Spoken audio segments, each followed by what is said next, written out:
Are we live, love? I think we're live, love. Hello, Puppet. I believe we are.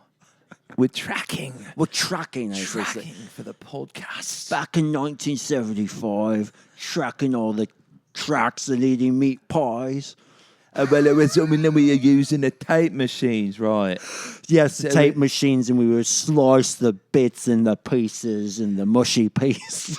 Ain't it fucking funny though when you do the accent with the headphones on? It's not bad. It's kind of fun. It's not bad.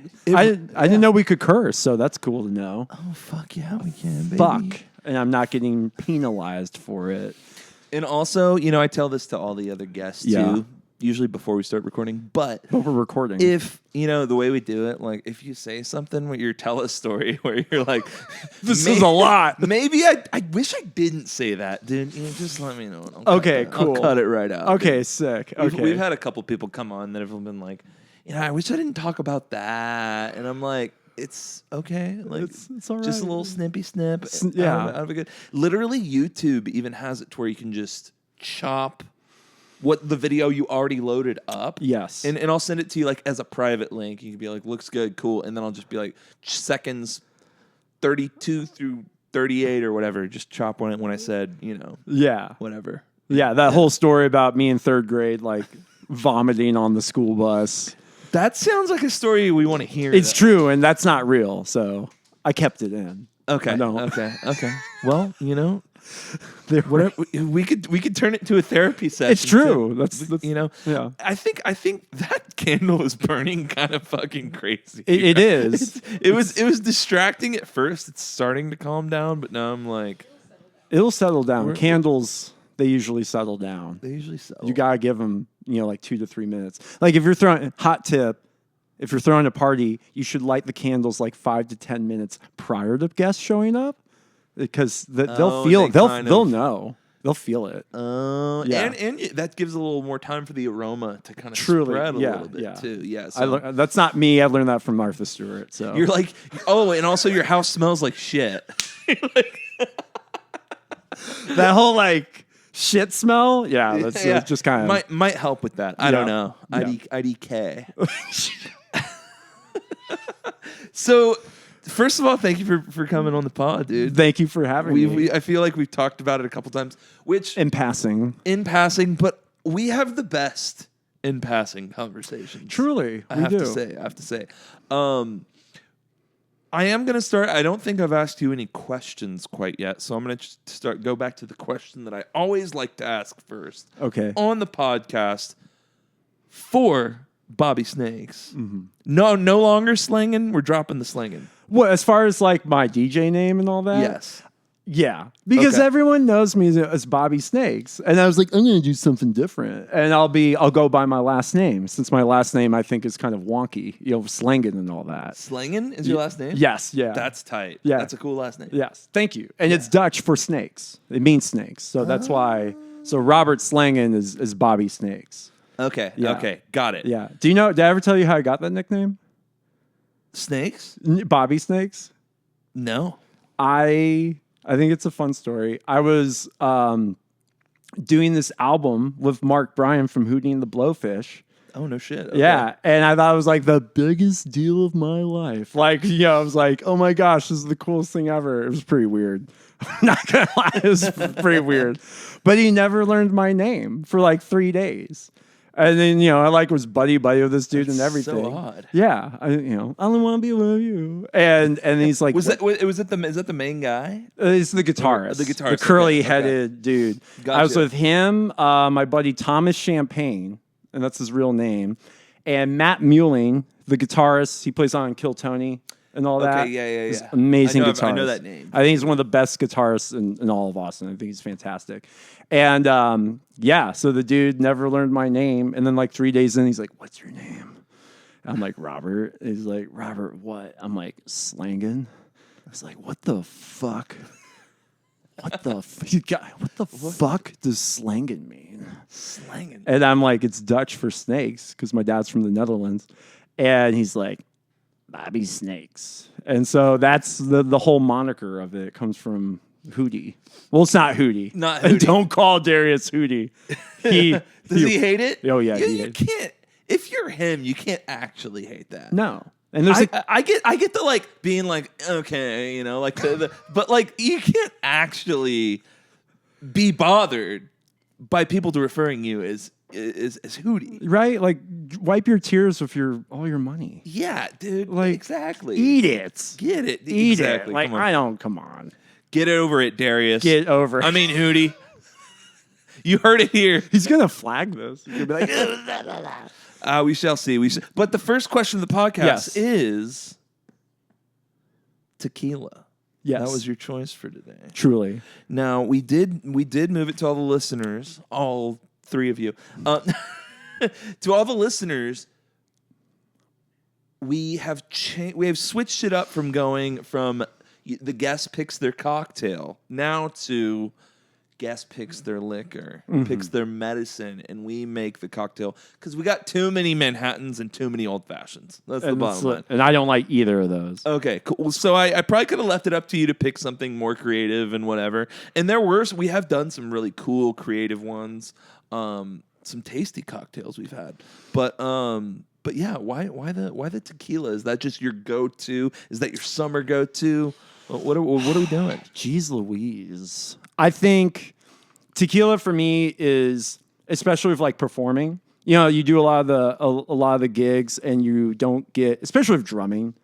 Like when I was like really drumming, like I can't drum with one drink in me. There's no way. No. Because if the drummer goes, it all goes. Everyone goes. I don't think any drummers drum with one drink. You got to be totally sober or like 4 or 5 deep. And at that point, you're doing a country gig, right? Yeah. Or whatever. So the one drink I would get at like around 1 a.m. when I was done at the venue, right, would be my like tequila, soda, and lime. And I just like tequila. I always thought it was kind of made me a little bit more zippy and zappy, right? Versus like whiskey, which can kind of mellow and warm, you know. Totally. Yeah. Totally. So tequila's a little bit more zippy and zappy for me, and that's why I love it. Plus, I also tend to drink like liquor neat. You know, I'm very like bourbon on the, you know, just neat, maybe on the rocks. Same with tequila, and like a nice reposado is fantastic. And that's my go-to, and especially if like smoking cigars. I really like tequila for that too. Oh, you're a cigar man. I am. I've kind of cut back, but I was like so deep in that world. Were we smoking? Was someone smoking? Were you smoking cigars the night after the first time we all went to what's the place where you just DJ'd? Stardust? Stardust. No, I think I was just ripping cigs. Okay. I feel like I remember someone smoking cigars that night at that house we went after. I think you're right. I think someone was smoking a cigar. Yeah. It's very offensive. Like if you're not smoking cigars, like it's a very like it's like, hey, I'm here. It's very it smells a lot. Yeah. You get your spot and you kind of yeah. So it can be offensive. I know that, but I just when COVID hit, I was like took a break from the industry, from music and all that. And just kind of like took a break from everything. And I was up in Ohio, and that's when I was like, you know what? What's this whole cigar thing about? And I would like kind of go to lounges and stuff like that. And I was really like freaked out because I'm like, just going to be like a lot of conservative old white men. And it is. But But then I would go to some lounges where, it was a lot more women, minorities, queer people. And I was like, okay, and younger people. And I was like, okay, this is cool. Okay, I get this now. Cool. And what are some of the cooler spots like that? In Austin, there's a place called Cigar Vault East. And that is super cool. And sometimes like Dom and I will like do meetings there. And it's like nice leather couches and like, it's fantastic. Oh, yeah. You're like conducting business. Conducting business, which I didn't even like to do that. with that kind of thing. But I think I love them because it's just like you're not going anywhere. Like there's no point in looking at your phone or your clock. Like you are there for the next hour. Yeah. You know what I mean? And and you're just, chilling by yourself. And some of the most like introspective kind of epiphanies on life and everything I've had just by myself, just in that medium, Just smoking a stogie. Yeah, just smoking a stogie. Well, I guess you call a cigarette a stogie, but also a cigar a stogie. Stogie, right? yeah, is usually what it's called. Yeah, stogie. Yeah, You got to really end it with the the E part of it. Okay. But Hell now I'm trying to be healthier and not do all that a lot. So Gotcha. Yeah. Gotcha. Now, I'm an old man. What other? I mean, now I'm just like, is it mostly just like the conversations you have, or you're legit sitting in silence when you're smoking a cigar, or is it like, is there an activity also that you can do while smoking a cigar? Books are nice. Oh. I think reading a book, and I try to read one book a month now, so that's really, really nice. But a lot of the times too, it's just, I don't know, it'll just be like nighttime sitting on my porch, right? And maybe I'm listening to music or whatever, but I'll usually just get to some point where I think I'm like, it's same with biking, right? Like I don't have a car, so I'm just on bike all the time. And it's like, sometimes you can get into this, like all your thoughts can get whittled down to like one thing. Right. And then I think you can really kind of, identify maybe an issue that you're having or something, and you can kind of like elevate it and just focus on this one thing. And I feel like when I'm in that kind of environment, I feel like I can just kind of like parse this thing that I need to work through out and get to a resolution with it. And that's awesome, man. Yeah. It's good to have that thing that you can do when you have some shit that you need to work through. 100%. Because not everyone, because I definitely have those things that I can do. I think for me it's definitely like working out. Definitely. I wouldn't say like smoking weed, because sometimes I'll get like a little anxiety. A little bit. If there's some shit, if there's some shit like on my mind, if I smoke weed about it, I'm gonna be like, you know what I mean? But if I honestly just get a little drunk, dude. if I think about it and like talk it out, especially if I'm like talking it out with someone and I'm drinking, and I get worked up and I start yelling, not like yelling at someone. No, but just, you're passionate. I just get loud when I drink. You and I are very similar, very bombastic. Like, wow. Yeah, and I think that does help me work through shit, or at least get a little bit more well-rounded of a perspective than I had before on this thing where it could be something positive or negative. That I'm experiencing in life. So, but it's good to have that thing. It is that you can not rely on too much, but I'm gonna go fucking burn a stogie. Yep. And I'm not expecting anything out of this. That's the key. But that's the key right there. I know I'm gonna enjoy it. Yes. So I'm gonna just go enjoy that, and maybe I'll come to some sort of. Maybe not even a realization. I'm going to just get a little more at peace with whatever I need to deal with. Yeah. And setting up the parameters, right? It's like, I do this a lot with teaching voice too. It's like setting up the parameters for the thing to happen, but not being so ingrained in the individual thing happening within it, right? Because it's like if you try to, I think, force that artificially, right? Then that can kind of like choke it out, right? Versus just, again, kind of being like in this laissez-faire, almost try to be as unbiased as possible environment and this, completely baselined in a sense, right? And I think when you do that and you don't have expectations, right, then that's where I think a lot of that stuff can finally come up and you can deal with it, right? Totally. I have a question for you. Yeah. What's the best day to drink out of the week? I know mine. Definitely Friday or Saturday. Okay. For sure. Okay. For me. Just because I do have the Monday through Friday. For sure. 9 to 5. Yeah. So for sure Friday or Saturday. Probably, I don't know. Honestly, Friday and Saturday. Because I'm drinking Friday and Saturday. Yeah, every Friday and Saturday. Okay. Just about. Yeah. Yeah. And you've kind of like, what is this? Slingshotted it. You're like, oh. Or bow and arrowed it. Or bow and arrowed it. Or yeah. But yeah, and then Friday and Saturday hit, and you're like, bam. Yes. Okay. Yes. And now Thursdays we do the podcast. Okay. So it'd be kind of a shame to not say Thursday, because Thursdays having a drink on the pod with whatever guest homie we're having on is always pretty rad. Yeah. So Thursday's a close second or third or whatever you would call it. But yeah. Okay. What about you? What about you? Monday, baby. Really? Monday. Oh, you bad boy. Monday is the best day to drink out of the week. Oh, shit. It is. Because, one, I don't work Mondays. So usually I'm working weekends for playing shows and stuff like that. Gotcha. Then I teach and do music Tuesday through Thursday with lessons. So Monday I have off, and there's just nothing better than drinking on a Monday. Like a strip mall bar. You know what I mean? Okay. Yeah. And Is that your favorite kind of place yes, to drink? 100%. Strip mall bar by myself at the by bar. Yourself? Yeah, dog. Really? And I'm just watching Pee-wee's Great Adventure on mute with Stan, the bartender. Who wants to go back to bar movie. I do love a bar movie with subtitles. I don't do this a lot, but when I do it, I said do. That's how I do it. That's how I do it. That is really funny because I don't know if I really enjoy that.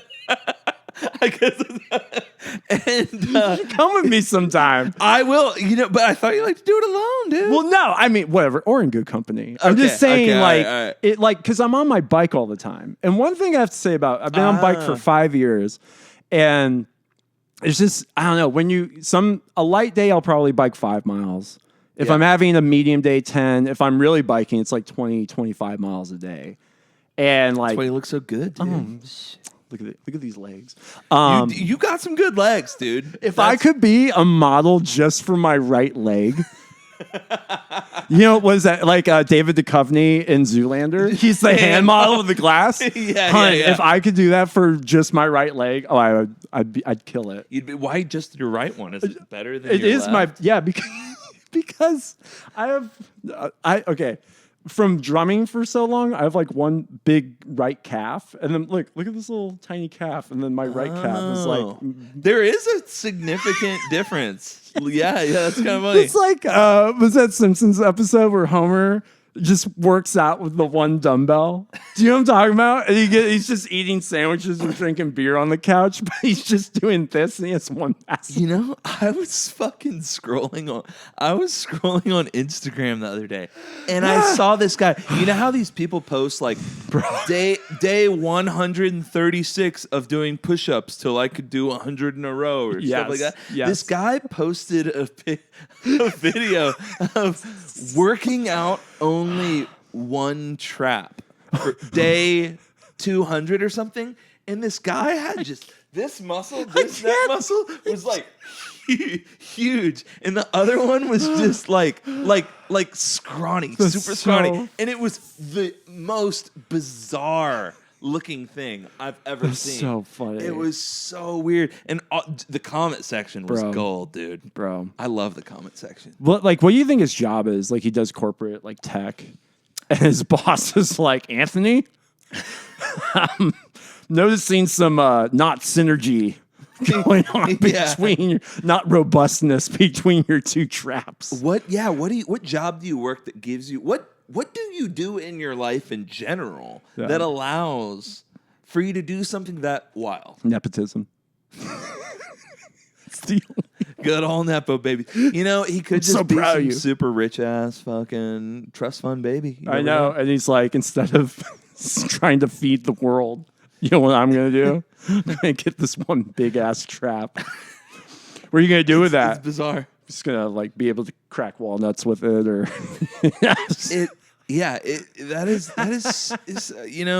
There's a lot of crazy shit online these days, but speaking of the social medias, dude, you've been doing some pretty fucking sick content. I feel like whenever I come across a fucking video of you DJing with the cool, I feel like you've always got like some cool like video effects, and stuff like that.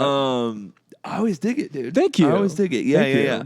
How do you? What is your approach to like making content now? Is it changing or evolving? What do you think? I don't give a shit anymore. I think that's the key. Frig. I used to really care, and then I did content marketing for like a corporation. That was crazy. Like we were saying, making boxes look sexy. I basically worked for like a Dunder and Mifflin of crates. Right? Is that what it is? Dunder and Mifflin. I'm not a big Office fan. I want to watch I don't more. know.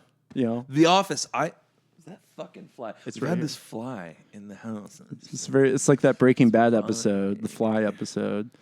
You know, they're like cleaning. Was it after season 2? Because I fell off after like season 2. Okay, Breaking Bad. it's fantastic. Everyone, and I know it's great. It's intense. Don't get me wrong, but yeah, I think TV shows in general, not to derail from what you were saying, Yeah. but I feel like TV shows in general, I kind of like fall off after like the first season. If it's something where I have to really be focused on it. yeah. I kind of like after the first. If it's something like Friends or some shit, where Of all the things, where it can be. What? I'm talking about like a sitcom. Okay. Where you can or All these- Seinfeld, whatever. Friends, The Big Bang Theory. Okay, whatever. now we're getting. I mean, Friends is No, fine. but you could kind of have it on the background, right? Yeah. But I feel like Breaking Bad, you don't want it on in the background. no, it's That's what I was getting at. Yeah, That's what I was getting at. it demands attention. Yes. It is, I think, like the most perfect, like from start to be. I don't think there's a bad episode. Like Really? I think The Okay. Sopranos is really important because it's like the genesis, and like James Gandolfini as Tony Soprano, it's unreal, dude. A push. Was she even real? That's my Sopranos. That's all I can do. That's one I didn't really watch too much of either. Okay. But respect though. yeah. I mean, yeah. But to me, Breaking Bad is about as perfect of a show as you can get. It's not my favorite show. Like, I don't always want a 4-course meal. I want a hamburger. So that's when I'm watching, like, Downton. I love Downton. And Bridgerton. I left here to come to this interview. I left, I was supposed to watch Bridgerton season 4. Oh shit. So, Okay. yeah. Is it? When did that come out? When did Bridgerton come out? I'm kind of late to it. Okay. But that's my jam. All the period piece kind of stuff. I love that stuff. It's my jam. We just watched Spider-Man Noir. Spider Noir. Okay. Have you heard about this? No, if not, It's Nicolas Cage shut up. playing See you guys. Spider-Man. Playing Spider-Man, dude. And it's on Amazon. Do you have Amazon? Yes. Dude, it's a fun watch because the fact that you said you like the period piece kind of thing. Yes. It's Spider-Man in the 1930s. Okay, I'm there. I'm totally there. And it's shot. When you select to watch it on Amazon, it's like black. I'm doing a fucking Amazon fucking promo here. It gives you the option to watch black and white or color. That's so cool. And it's really cool. And it's shot very like the way they talk, the way it's shot, like the camera angles, everything is Yeah. very old school. Okay. And but then it's Spider-Man. Okay. So do you watch it in black and white or color? we did color, but I know it's one of those ones. I'm a Spider-Man guy. I can sit. Wow. I thought you were about to be like, I'm a color guy. Look, all my tattoos are colored. Well, that too. I guess I do have. Dude, have I Love shown you this Technicolor. one? That's a crazy That one. is dope. Who is that? Jimmy. Oh, it is. Kind of looks more like a Pablo Escobar with purple hair. Jesus Christ. But it is Jimi Hendrix. It's funny because if I get a thigh tattoo, I want to get Maggie Smith as Dame, as the Dame from Downton Abbey, and I want to get her like right there. I want to get Maggie Smith there and the Golden Girls like just all over my body, all four of them. Do you have any tattoos? I do. I have a regrettable one. And then I have this one right here that I got in the kitchen of this like shitty ass house after a breakup. Nice. Yeah. Nice. By this guy that like this DJ that didn't like get paid that much for his gig. So he like did. Does he have a face tat? I don't remember him. It was a long time ago. We might know this guy. I'm like, we might He's know this guy. just slinging tattoos out of his car, basically. Well, there's actually this guy. What's his name? Angel or something. Anyways, we saw him at the God damn it! Why do I keep forgetting the name of the place? When you were DJing, Stardust. I think- Disco Nova.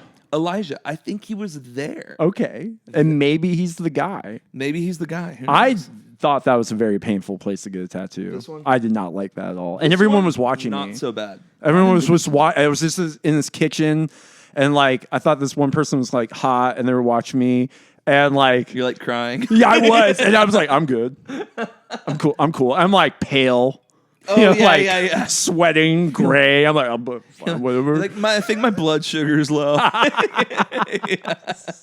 I want more tattoos. I'm saving up a tattoo fund to get my sleeve going and all that. Oh, yeah. That's do you have what an idea for it? I like a lot of the blackout stuff, but Okay. a little bit more designed. A little Okay. bit, not like sacred geometry or anything like that. There's kind of a specific style that's I don't know. It's a little bit more universal, I think. But yeah, I'm trying to put away like $1,500 for that probably. Yeah, Because they're expensive.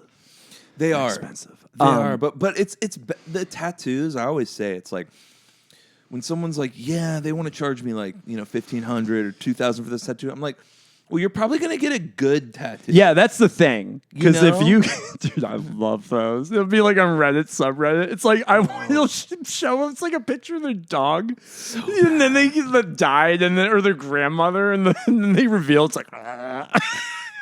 Oh man, I feel bad. I feel bad when I see like a small bad tattoo is whatever. It's whatever. But I got a big bad tattoo is rough. No regrets. Oh, dude. See, that's almost funny though. You could get away with it being a joke. Yeah, you know? it's a little nuanced, tongue in cheek. Yeah. Elevated. Yes. If you say, yeah. It's only sad if you like didn't realize. Yes, it, which you know? there's a lot of those out there. Yeah, There's yeah. a lot of those. So good, Yeah. so good. Um, I feel like I derailed the conversation. We're What talking was it, about social media, right? Social. Not that we have to talk. no, about but what is that? But like, why I make the post like that? I guess. What you're doing for content now, which I've seen. If you could talk about it too, and what maybe how you feel like it's changing, because I felt like your videos kind of have changed a little bit. Is that right? They have. Okay. Maybe we could talk about that.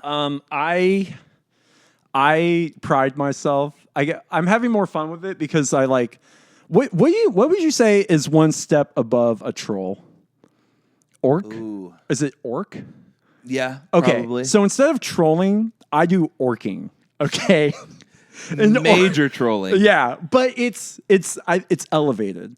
Okay. It's elevated, y'all. And I like to like make up fake like realities, basically. So like there's that Hell yeah. video of me in the VHS store.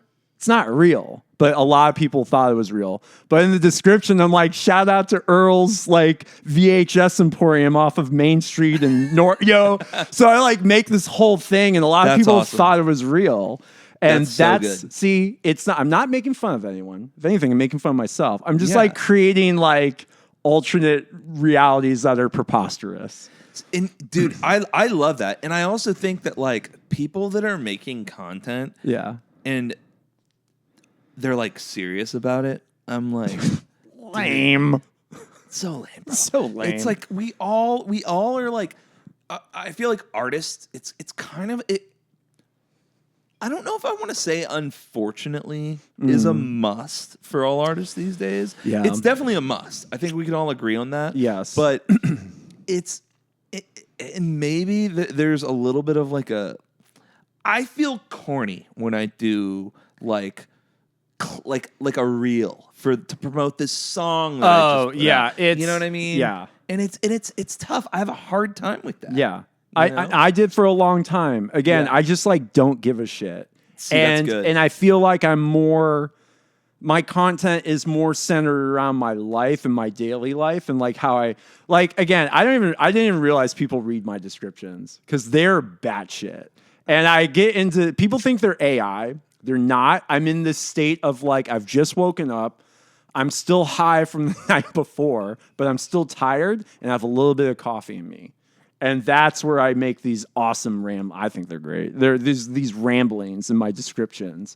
And some of them kind of become the influence for the next video. The next one I'm making is I'm DJing. It's like this Baptist church footage, from the 90s.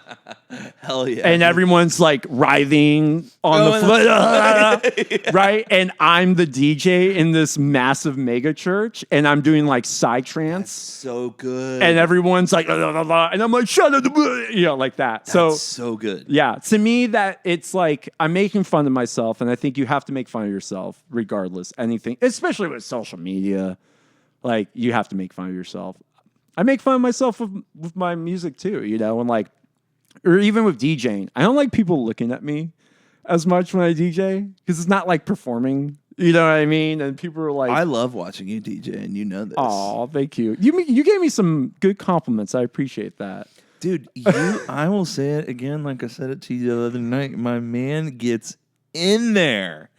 It's just one of those ones where this motherfucker DJing, he's not on his fucking phone, which I hate to see when someone's on their phone or talking to someone that's behind him. Of course, when I came up behind you and was like, I fucking love you, dude. You're like, I love you too, bro. Let me get back to my shit. But you're in the shit, dude. And it's awesome. Your set the other night was fucking awesome. Oh, thank you. But it's just awesome to see you like really. You're cooking, dude.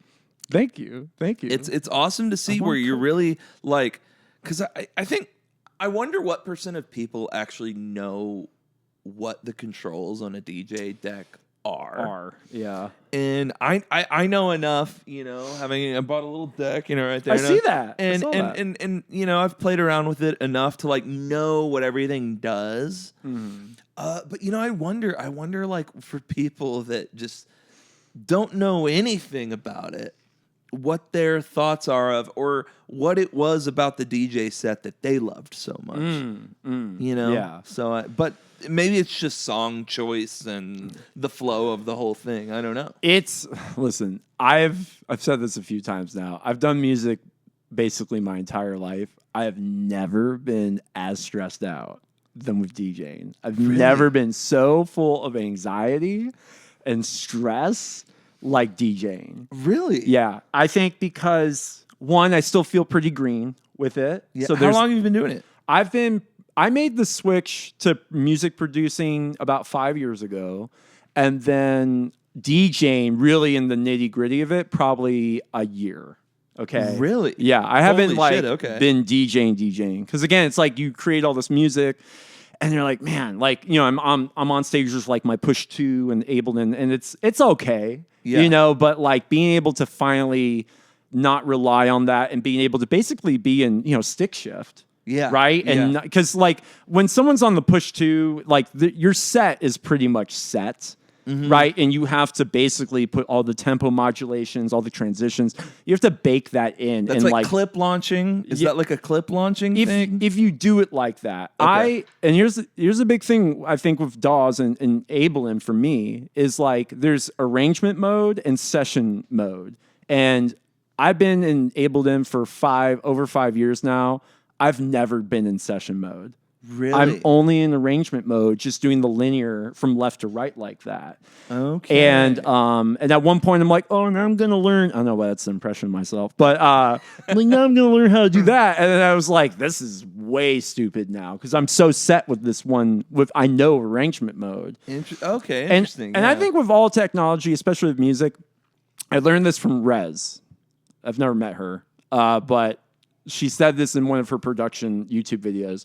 She's like, it's not what you use, it's what you're used to. And that blew my mind. And I was finally like, okay, I'm going to stick to my guns and what I know. Yeah. And so, I was doing Push 2 and Ableton for a long time. But again, you can't, one of the biggest beauties I think of DJing is being able to in real time change directions, change courses, feel the vibe and what to do, what not to do. And again, when you're in Ableton, like with a push on stage, you can't really do any of that. You can't really. Yeah, unless if you're in session mode, then yeah. But I didn't want to relearn everything at that point, and I knew I wanted to get decks, and like I wanted to be DJing in more of its pure form. Do you like the just being able to, I know we've got this club's got CDJs. I got my shit on a USB. Is that something that's nice about just DJing? I say just DJing. I mean, not having to bring your shit. Yeah, it is like after drumming for like almost 30 years and like touring with drums. 5 trips to the car. Many fucking drums and like, So going from that to like, singing's the same thing. Like it's just your voice. So like you can just take that anywhere you want, right? It is really nice. It can be a little daunting though, because you've practiced on one set of decks. They all kind of do the same thing. Like that thing over there, not you. Yeah. This thing? Have you in this economy? You kidding me? Good Lord. This thing over here. You're like, bro, I invited you on here. But that thing to like the CDJ 3000s, they kind of do the same thing. If it's Pioneer, you're kind of in that You're kind of realm. in the same thing. Now, obviously, that's a very broad statement. But so I think the biggest thing is, the mixer layout and then how many decks. Yeah. Right? Usually you have 2 decks. 4 is awesome. Do you fuck with 4? Oh, yeah. Yeah. It's a more, hey, Spider-Man, with more power comes greater responsibility. There it is. Because you'll be fucking 4 decks and this track's about to end and you're like, I don't even know what's what right now. And you're like, That's a lot going on. Shit. And everyone's on malls, or like whatever. How do you do? Because I've only ever done the 2. Okay. How do you do a 4 or 3 or 4? 3 or 4, right? Yeah. So how I do it is, so I have the track playing, let's just say deck 1. Then immediately when the new track is playing, I'm already loading up and finding the next track. I get that done immediately because you're under the gun, right? You only have 2.5 minutes, maybe 5 minutes sometimes. And to be freaking out 30 seconds to go. Because DJing's not where you want to be. No. DJing's a very thankless job in regards to no one cares until you fuck up. You know what I mean? It's like audio engineers. Yeah, like no one even knows they're there until they fuck up. Until you get crazy feedback or the song stops or whatever. Yeah. That's my feedback impression. That's pretty good too. Yeah. That sounds like the balloon and you take the top of it. That's pretty good. Dog's freaking out. You got better pajamas in style than I do, dude. Dude, yeah, Mel's got the sickest PJs. I know y'all can't see Mel right now, but they're doing it up, man. Oh yeah, they're doing it up. They got their peanut butter fix, so they're like, I don't care. Anyways, but so I'm immediately loading up the next track I want to go to. I'm making sure the keys it's the same key, a third up or a fifth up. Okay. That's usually, especially within genre, and if it's, G minor to G minor, if they tend to work really, really well. Yeah. And you can have a lot of fun in the transition part.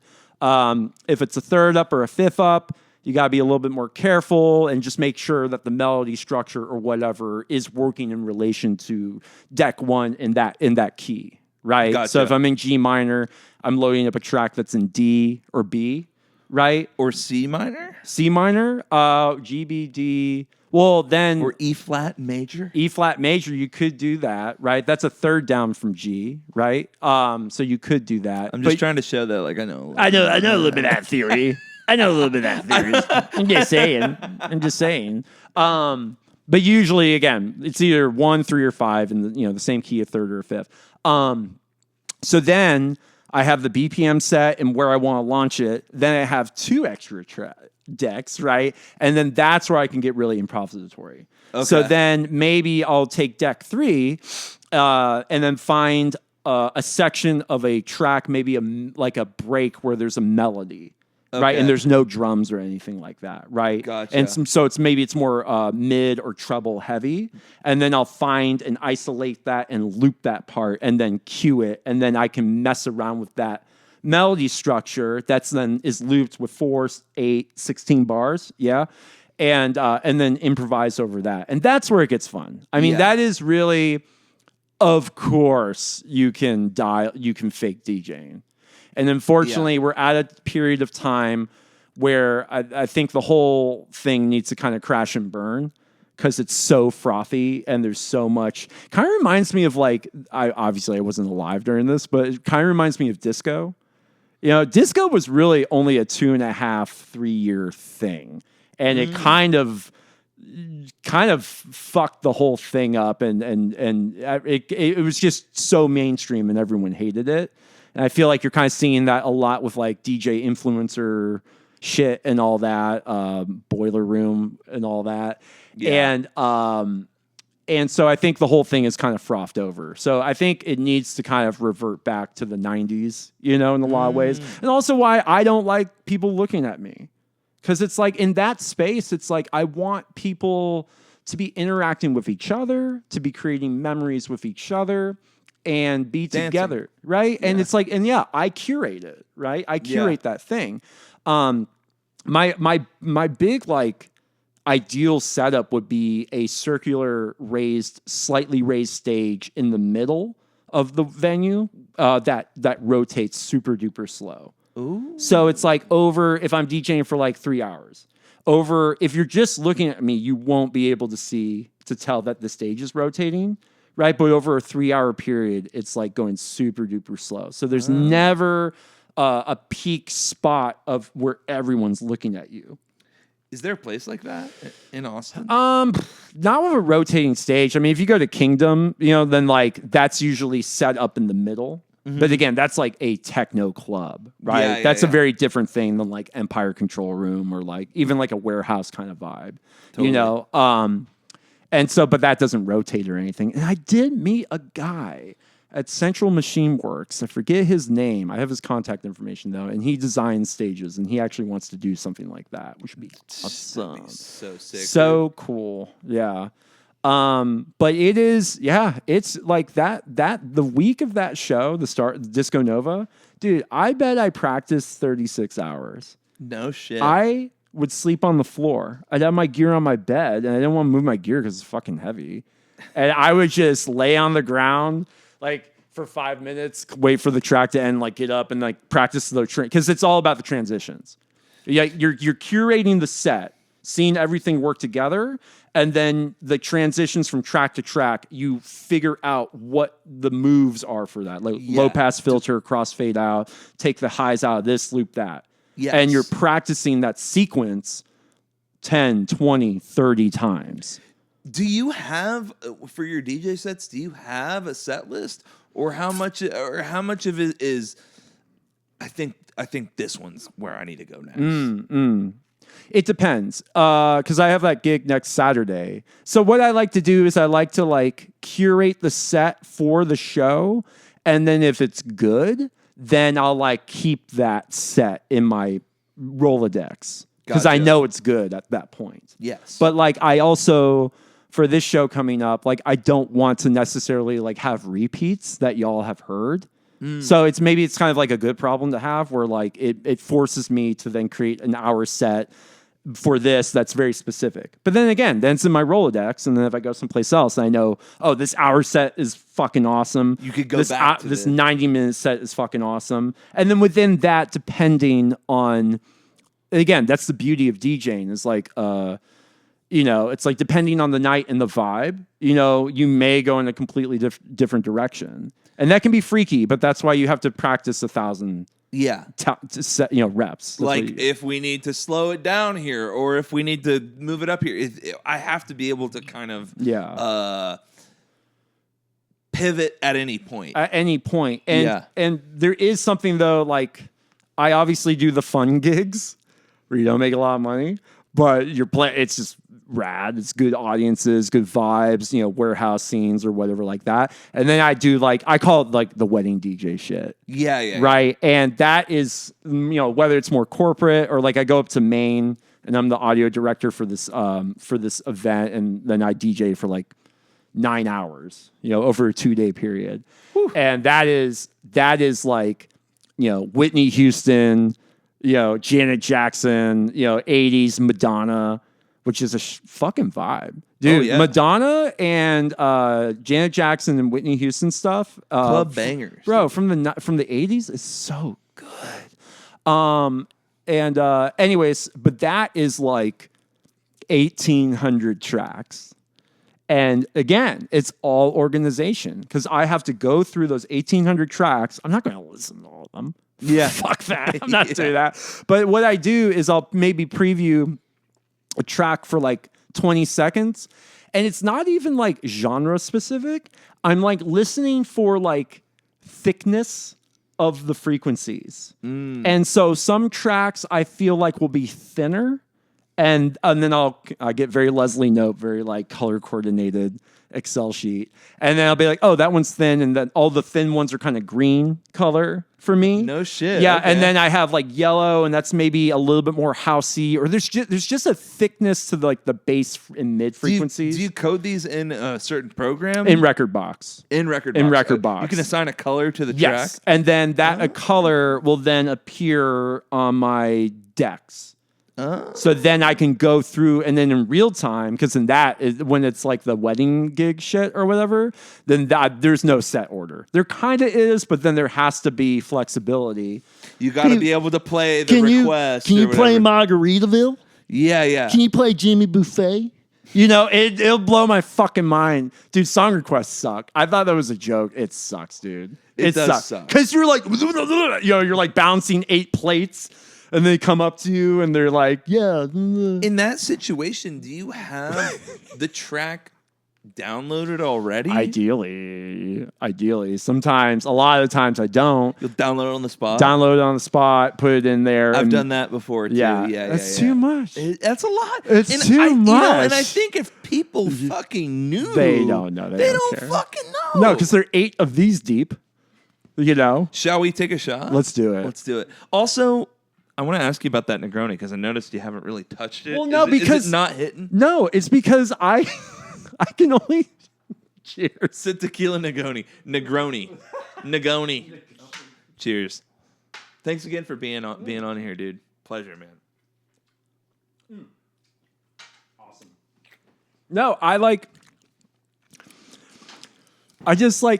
it's like this, hun. I don't drink alcohol with my meal. You know what I mean? Well, I don't see a meal around. But it's like I like doing one thing at a time. Oh, I like to, even though I'm a drummer, I like doing one thing at a time, especially with alcohol. I hear you. Also, maybe we're going to see something. Should we whip you up a tequila soda? Is the Negroni tasty? It is tasty. Is my main concern. Because the more I drank mine, the more I enjoyed it. Well, it's also getting a little bit diluted as well with the ice cube. Is that making it better? I think so. Okay. It's kind of making it a little easier, not so harsh. A little schmeezier. I'll take another Negron. Ooh, la la. A Negron. A Negrone. Negron. Yeah. So DJing it's very humbling, and also like I really my biggest influence I think is Jeff Mills. I don't know if I know Jeff. Bro, Jeff Mills is unbelievable. He's nasty with it. Yeah, and he's like, from the 90s, and just a really integral part of the whole thing, especially with techno and trance and all that. And just when you watch him, it's like, I also sometimes think that maybe there will be a return to vinyl, because with AI, I feel like, obviously, again, you can fake the medium. And I feel like with vinyl, it's kind of like, you can't fake that. Yeah, no, not at all. You can't fake it. And people do crave the human element when it comes to music, when it comes to interaction, everything. I think so. Yeah, I think no matter how far AI gets, and I think it's going to get weird. It is going to get weird. I have a postulation about this. Okay. I think we've already answered the AI question. And I think it got answered with the birth of pop art and Andy Warhol.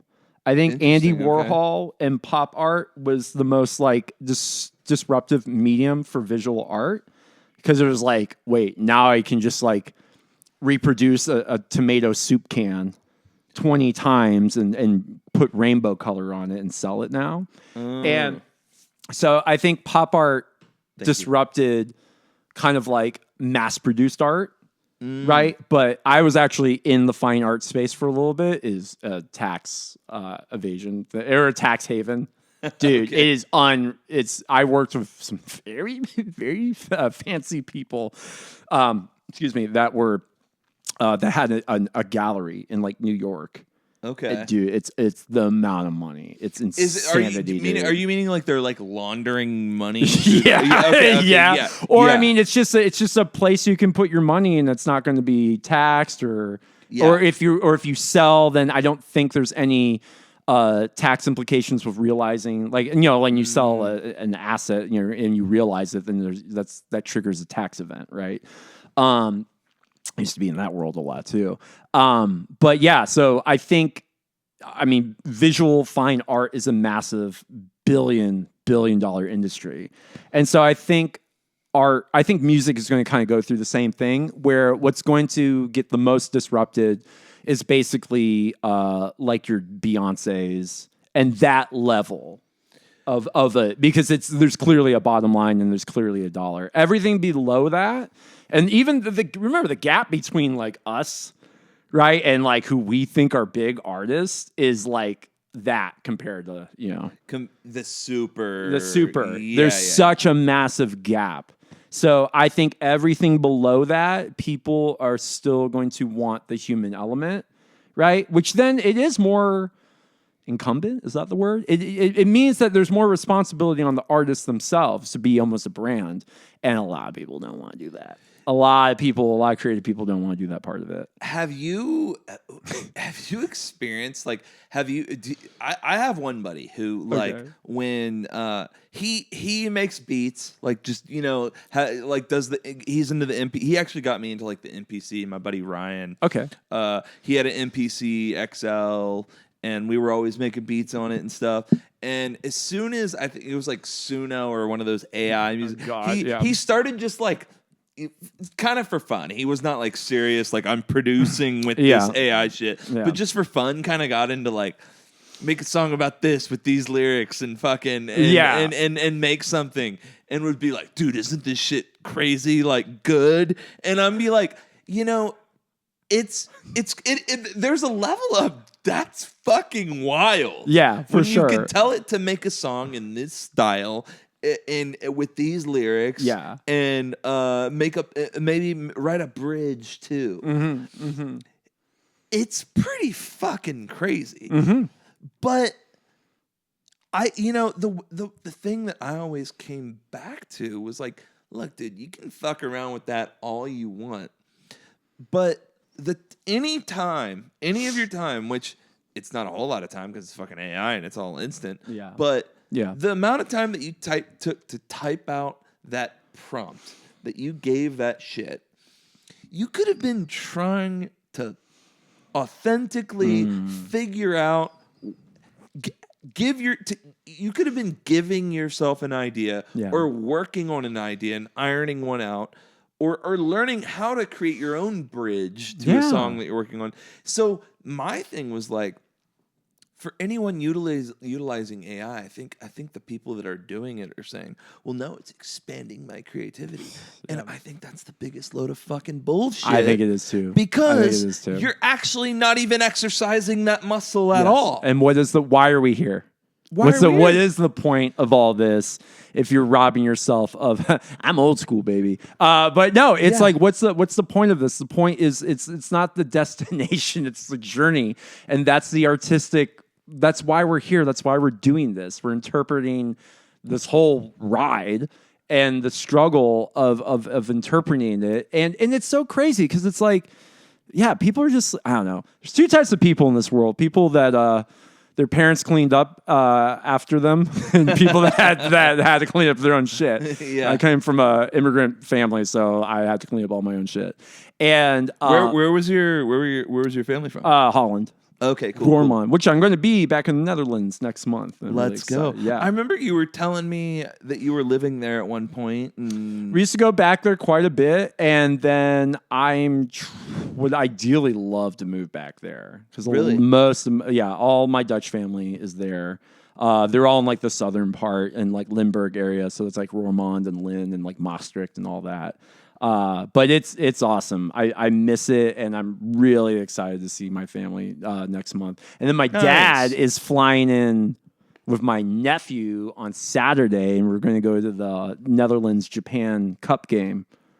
Oh, Yeah. Is that in Dallas? Or It's in Houston? Dallas, yeah. Dallas, Dallas, cool. yeah. That's gonna be awesome. I'm so dude. pumped. I get to be with my nephew and my dad and all that. It's gonna be awesome. That's gonna be so sick. I bet there's a good. I would imagine there's a great like techno scene. Oh, and over yeah, there. yeah. I Well, mean, Europe. It kind of originated. yeah. Yeah, in Europe, right? The biggest thing with Netherlands, I would say, with EDM is gabber, which is like a genre of like hard style. Okay. Like it's not. I don't want to say industrial because I feel like people would be like, no, blah, blah, blah, blah. It's very like.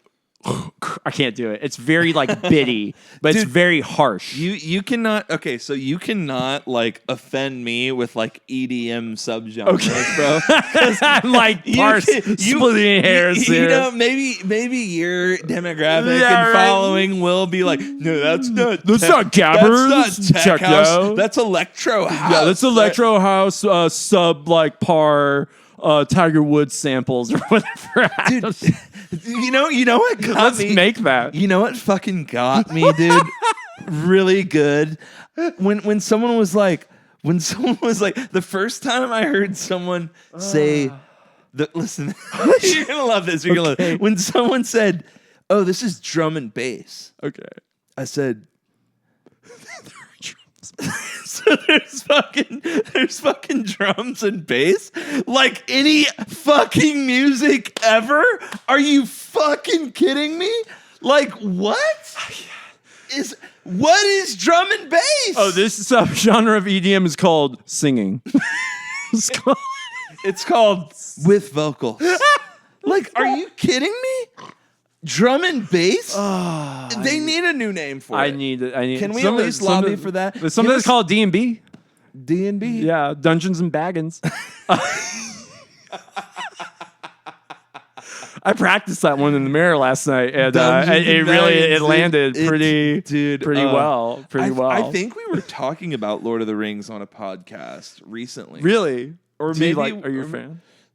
Maybe it was just not a podcast Okay. with a friend who's hardcore, and I was like, dude, you know, I enjoy Lord of the Rings every time I watch it. Yeah. And I've watched it multiple times. Okay. Have I ever made it all the way through any of the movies without passing out? No. Not until about a month ago. What happened?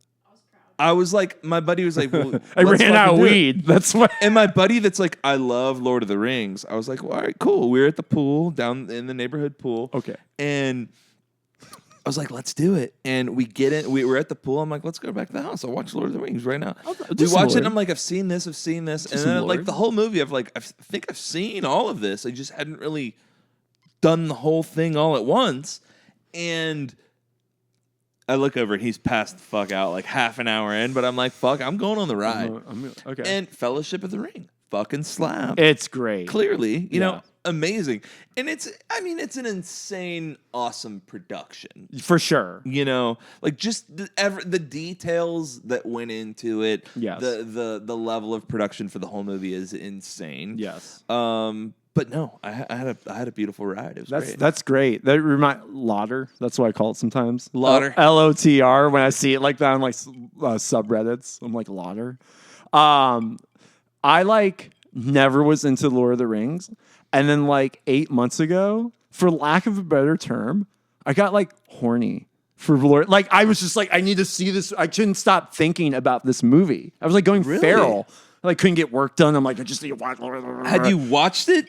Not like not like that. And then I'm like, I sat down, watched it, and I was like, this is great. Cranked one out. I mean, Orlando Bloom is pretty hot. I don't know Dude, why. that is a one good looking motherfucker. He is a good looking. He's kind of my type too. So Yeah, Elfish. I don't know what his accent. What's he up to? Good looking fucking guy. Yeah. Also, Vigos, there's a too. few good looking. Elijah Wood's just cool as He shit. is cool, and God, he's carrying such a burden. He's carrying the whole whole burden. This is what we're talking about. I have a buddy who is going to elf. with his sister going to Elijah Wood is DJing a Lord of the Rings themed party. I don't remember where. I want to say it was like at Red Rocks. Oh my God. And he's DJing. Like he's Okay. headlining as the DJ.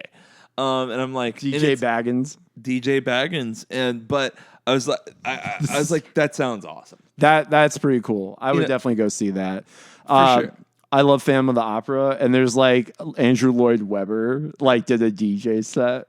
He's like 80. Like DJing Phantom of the Opera house remixes and shit like that. I'm here for it. Yeah. I'm here for it, dude. Yeah. You know, there's all these back to the subgenres though. It's like there are all these weird subgenres of electronic music. Mm-hmm. Where do you think you fall in this realm of the stuff that you're producing? Not to Man. maybe what DJ sets you do, but Yeah. the stuff that you produce. I used to do a lot more mid-tempo dubstep, kind of slow, like 89. I was about to say, okay, you're about to say what? Yeah, tempo. like 90 BPM, like res. Okay. It's like heavy.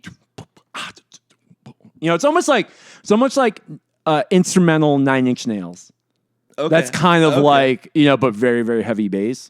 And I did that for a while, and I'm like, I want to make like a little bit more danceable, faster BPM music, Upbeat, yeah. upbeat music. And then, because I just like the 120 to 140 tempo and all that. So then I was doing a lot more like disco house kind of stuff, or I would call it like disco nova. That's why I called it that. If I would combine it with like a lot more like West Coast, like synth lines, like Dr. Dre kind of synth stuff and all that. Kind of like hip hop on top of like disco. But now I really, and I'll go back into the production world to make a full album of my own stuff, but it'll probably be more in the bass house realm. Cool. And it's like it's danceable, almost gets into like the UK 140 garage thing, like a lot of like what Skrillex has done in the last like 3 or 4 years of like Quest for Fire and stuff like that. But yeah, in a jungle. Yeah. So cool. Let's be real, y'all. He's the GOAT. Are you A gonna lot of go people don't want to say it, but his mixing and sick. production is unreal, dude. That's And he's incredible. a sick DJ. He's a very good DJ. He's incredible. And yeah, Are you gonna go catch him at ACL? I didn't even know he was playing. I haven't seen the ACL lineup. He's headlining. He's headlining, and where are the Red Hot Chili Pepper? No, I'm kidding. They always play like every year. They do. And I'm the biggest Chili Pepper fan. I knew you were. You didn't tell me. I just knew, and I keep on looking at you like you're like my third you're person. it's like the Foo Fighters or the Chili Peppers or the Strokes. We're getting one. Oh, the Strokes We're are- getting one. Okay. It's like this farmer's almanac. Like what year it is. It's like, it's the third year, 7 years, because the Strokes are playing ACL. Or the fucking guy from the Mumford and Sons. Mumford and Sons. Every time Every people year. bring up Mumford and Sons, the next line out of their mouth is like, and sometimes the singer plays drums. I have heard that line like 18 fucking times. It'll be never some heard that. corporate motherfucker in a tech vest. And he's like, oh, I go to live music. Oh, you like Mumford and Sons? He's like, the singer sometimes drums. And I'm like, yeah, I know. I've never heard that, but that's so funny. You'll see it. It'll happen. That is one of those bands. That I don't get it. It was a time and a place. And there's a few. I mean, there's few artists out there. I will be one of the first people to say that something is just not for me. But even then, I'll be like, if you're into it, especially if it's very popular and a lot of people into it, Yeah. I'll be like, what am I missing? I get like that too. You I get a know? little FOMO-y for Yeah. sure. Yeah. And it's a couple. Mumford and Sons is one of those ones where I'm like, I've tried, haven't gotten there. Yeah. Taylor Swift, tried, cannot. Although it's a cash grab. the difference with Taylor Swift though is I see why other people For really sure. like it. Yeah. This is like me trying to get into feet as a fetish. I can't do it. I've tried. I'm 40. I'm like, let's get something new going in my life, and it's gonna free 99. And I've tried, dude. I've like stared at feet, and I'm like, I just don't get it. I don't get it. See, if I were trying to get, But good for you. if I were trying to develop a foot fetish, Okay, develop you it. know what I would do? I would foot fetish coach. I would pay for foot pics. Then I'd Okay. be like, now I'm invested. Like now I gotta have to get, like this. Now I gotta get into Nah, I it. gotta get into it. And see, like, and then I could just bracket like, look at these. I'll show a friend. You know, look at What makes a good sexy foot? That's what I want to know. What is it? I don't know, dude. I got fucking bunions and gout I know. And What size are you? We have like I'm a 10.5. Oh, You're you got a 10. big ass foot. I wear size 14s. God It's damn, boy. It's kind of lame. It's not like I have to buy all my shoes online. I don't like That's it. cool. You just got big ass feet. I That's just cool. got big ass feet. I When we think- go bowling, I think they people bring like these that. shoes, these Bozo the Clown shoes out. This is a stoner high school dude. It's like, here you go. You're like, what even they I mean, even the small ones look like Bozo the Clown shoes. I So know. the big ass ones, I can only imagine. dude. Bozo buckets. What we're talking about feet. I lived with. That's what we do on this podcast. We talk people. about feet. I lived with someone. She was insane. She was a crazy roommate. But she, for extra money, she was a foot fetish model. And she would go to this club full of these like dirty men. And do you know what she would do? She would like crush cars with her, like little toy cars with her feet. And that was like what they wanted to see. And they would pay her all this money for it. This is the biggest speechless part of this entire podcast. Because you're like, what did she have nice feet? I don't think so. I don't know what to look for. You're like, nah, she had a little bit of corn on the toe. Babe. Yeah. Ba-dum, red corn. Okay. yeah. This conversation is completely derailed right now. That's how we do it. That's on this how we do podcast. it, baby. Yeah, a couple Negronis deep, dude. Talking about foot fetish. We'll call them Natonis. Natoni Braxtons. Apparently, I think this is pretty well known. I feel like you could go up to like a third grader and they'll be like, or I feel like everyone knows Quentin Tarantino I think has so. a foot thing going on. Oh, 100%. You know, 100%. 100%. And it's Yeah. like, and then after learning that information, then you go back and watch the films, like Kill Bill Volume 1. That there's a lot of foot. Becomes even more evident. Was- Yeah. Wiggle your big toe, right? And Oh, it's yeah. a big ass. Uma Thurman, she's got a big ass foot. She's good. What do you call it? Is there like a slang word? Not a slang word, but like a big ass foot. Like, what do you call a big ass foot? Yeti. Like a big nose. You call it a honker. Okay, feel I like, see what right? you're getting You know at. what I mean? A honker. A honker. You do say that. A thumper. A thumper. A thumper. Thumper, yeah. A thumper. You got some big- thumpers. Big old thumpers right there. Yeah. Maybe, but no. And then there's the Once Upon a Time in Hollywood with Margaret Qualley when she puts her feet in like up on the window of the car and the camera is like on the foot. On the foot. You're just attach like- the camera to You're the just foot. like, there's gotta be, Yeah. you know.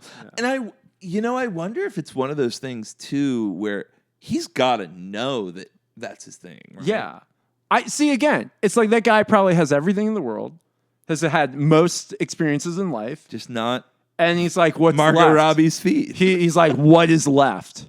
Feet. That's what's Feet. left. Feet plus cocaine. It's kind of like the you hear about like the rock stars where they're like, you know, they've had every sort of sexual experience they can encounter, and now they're like, are they all into some weird shit because they're this ultra famous sex symbol thing? Right. You know what I mean? Yeah. You've heard this conversation, right? I have. It either goes one of two directions. I think it either goes there or then they're like, I'm a born again Christian now. Yeah, there's like Fucking no lame, dude. lame. Who was it? Slayer? Is it Slayer? No, maybe. Maybe it is Slayer. Aren't they all born again Christians? Are they? I don't know. I don't know. Don't quote me on that. I know what's his face from Korn is Yes. he's Christian guy now. yeah. And he's who's the politician that would play bass? Oh, Nirvana? No, The Chris Novoselic is like a politician now. I did not know that. Yeah, That's yeah. crazy. Yeah. No, Howard Dean? No, not Howard Dean. That's the guy that was like, "Wah!" Isn't that Howard Dean? Howard D. From which song? No, like the politician guy. And he's like, "We're going to take Nebraska. We're going to take Georgia." Wah! and they got canceled for it. How did you get canceled for that? Because it was a long time ago, and you used to get canceled for stupid shit like that. See, now you can like run over, whatever, and I mean, yeah. I mean, the bar is very and low. look, all politics aside, Yes, this Trump is a fucking. Here we go. He look. How we don't have to go down to that. It's a psyop. No, but you gotta wonder. You're like, how has someone so cancelable in I think a lot of people's eyes not get canceled? Yeah. But then there's other celebrities that do some things, and you're like, that's not. Yeah, that's whatever. not bad. That's not a big thing. But then they're done. Then they're done. Then they're Chris. Oh no, not Chris. Louis C.K. was an interesting. That's an interesting. That one. was an interesting one. I still don't like. I know he was masturbating. Yeah, but was he like at parties? Right? And he's just like, well, here it comes, and like, yeah, I don't. And then people are like, what are you doing? He's like, I'm all out of coke, and that was like his excuse. And so his blankie. So my thing, had you watched his comedy special since he got canceled? I have. I've watched a couple. What did you think about that? I think he was a really good. What I really enjoyed about his style of comedy was he clearly had been in it a long time. So he's very well seasoned. And I felt like he, in his prime, would back himself into these corners that were like cancelable. Yeah, like, whoa, you're in. And he would get out of them like 9 out of 10 times, and it would just like be this. He was that funny. Yeah, he was that funny and like that relatable. And yeah, I haven't, but ever since then, I feel like he's been a little bit of a wounded fawn. But totally, that was a long. I haven't seen anything recent. No, so me neither. Yeah, I remember watching his first one after the cancellation stuff. Okay. And it was like, he's talking about getting canceled, right? And he's saying, he's like, now everyone knows my thing, and how, we know how he your likes thing. it. He's like, and it's just such a and then he has this one bit where he's like, even if you ask everyone in the room if you could take out. He's like, if there's anything I learned, he's like, it's even if you ask everyone in the room if you could take your dick out and jerk off in front of them, and then they say yes, still don't do it. Still don't do it. And I'm like, that's funny. That's funny. But it's also still so weird. Yeah, that it's you can't. Like, where's this line? Yeah. And I don't know. It's an interesting conversation. I mean, there's certain people that have gotten canceled. Like, one is Kevin Spacey. Oh, I think about that periodically. Who I think maybe he definitely did some. I think he did some fucked up. I think he did some shit. inappropriate shit with some minors. Yes, and that's 100%. Fully cancelable. Not cool. Fuck you. Yeah. Did I think he was? Was he at the time? Was he like one of my favorite fucking actors? Yes. House of Honestly, Cards. House of Cards. House was of so Cards good. was so unbelievably good. And then you get into the question of where do you separate the art from the artist? Mm-hmm. And it's always an interesting conversation. Yeah. We don't have to go down this route too much. But I will say, right, before, I don't know where the smartphone is. I mean, before that, being a celebrity was probably a little bit easier. Yeah. It's like, what did you do? You punted a midget? All right. Good thing it's 1974. Like, that's so real, man, And can we say midget on this show? All right. I don't know if midget. We can cut it if you want, but right. I don't care. I don't fucking care. But can you imagine the headlines? There's a picture of me in front. I'm like arrested again. Anyway, so it is interesting. You gotta wonder.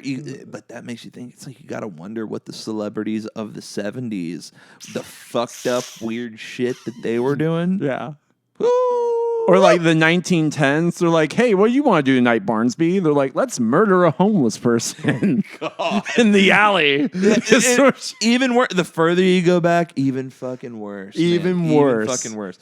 But dude, back to bring this conversation full circle now.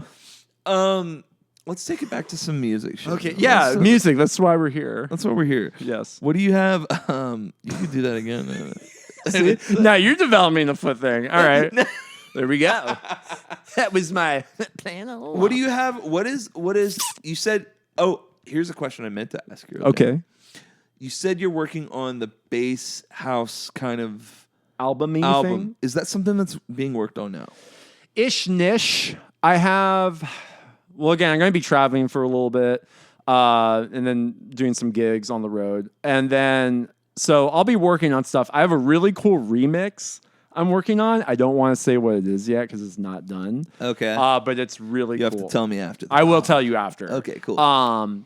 And so I'm sure when I'm on the road, I'll start to get like basic ideas of what I want for the album and kind of start to flesh things out a little bit. I'm kind of balancing between doing that, and then I also want to start, again, my roots are classical, and so I really want to like start writing an operetta finally, and like maybe a 45-minute to an hour-long short opera. With the piano stuff? Because I've seen you've been posting that too. With piano stuff. And again, my first love is, I did a lot of performing in musical theater and opera and all that.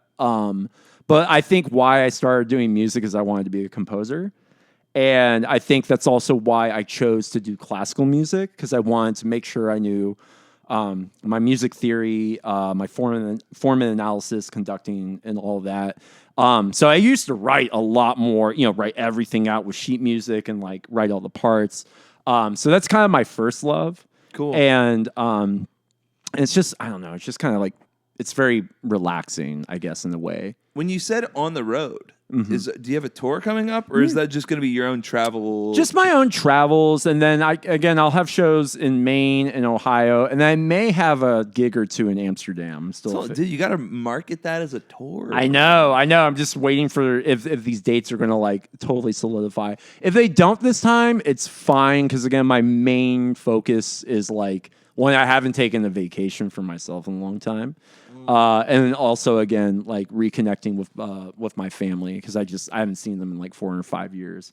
But it'll be very cool. I'm gonna go to this techno festival in Hilvenbeek called Awakenings, and then go to Belgium. And then I'm not like it's all cousins, right? But we're not like blood related. Yeah.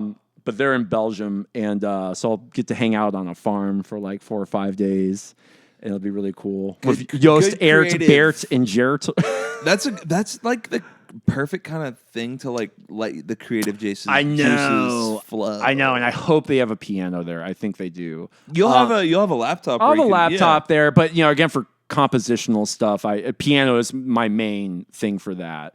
You could take a little MIDI keyboard or something, right? I could figure that out. I think you should fucking do that. You should fucking do that. I think you can't be in the fucking European. The European and the... It's funny UK, because I'm relearning, or I'm retaking Dutch again, like online Dutch courses, and it's funny because it's like everyone speaks like 20 languages, And then it's like, hi, I speak American.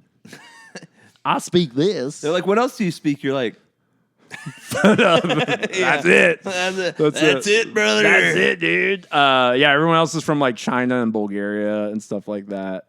But I know how to pronounce it. No one knows how to pronounce Dutch, but I know the pronunciations because it's such a bombastic. I think it's more guttural than German. I think everyone says. I think German's sexy as fuck. I think German's one of the most. Really? Ich liebe dich. Ich liebe dich, mein Schatz. Like, come on, that's great. That's so cool. Do you want to hear Dutch? What did you say? Do you want to hear? Oh, I love you. I love you, my baby. That's what I said.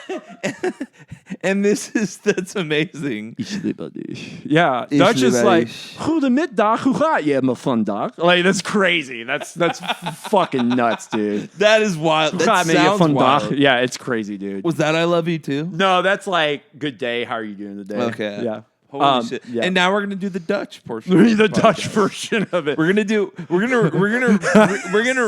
talk about everything we just talked about, but now in Dutch. Now in Dutch. It's so cute. It's such a cute, like, drunk language. I mean, that sounds cool. That sounds cool. That's all I can say. What sounds cool. what do you have coming up? What do you have coming up in Austin? Anything you want to plug before we wrap this Wrap thing? it up. I would say again next week we're going to do Dance Flip Dance, and that's at In Cahoots Studio, and that's with I hope I get everyone right on this. Shadow Sweat, Daddy Dearest, and Bobby Weave, I think is their name. And I'm Bobby Sick Snakes. names. I know, there's a lot of Bobbies. And so that'll be fun. And that will be it for the next 2 months. And then when I get back in September, then we'll start playing shows again. Yeah. And other than that, again, yeah, it's been kind of normal. I've had some normal weeks, which have been fucking-tastic. It's good to have a normal weekend. It really is, dude. No one's been at my house. It's been me. Just been walking around naked watching Bridgerton. It's fucking fantastic. best. Yes. It's the best. Just ripping bongs and playing with my cats. Yeah. It's a rough life, dude. It really It's a rough life. Get it? Rough. That's the dog. The dog's right there. Hey, Hey, we maybe want to jam out a little? We can plug some stuff in, or we could just. let's do this and let's just sing something really fast. How about that? All right, yeah. All right, let me pull something up on my phone. We'll thank you again for coming on. Cheers again, Hey, brother. cheers. We'll do a quick pause and then we'll stick a mic on the piano or whatever Pausa. we gotta do. Cheers.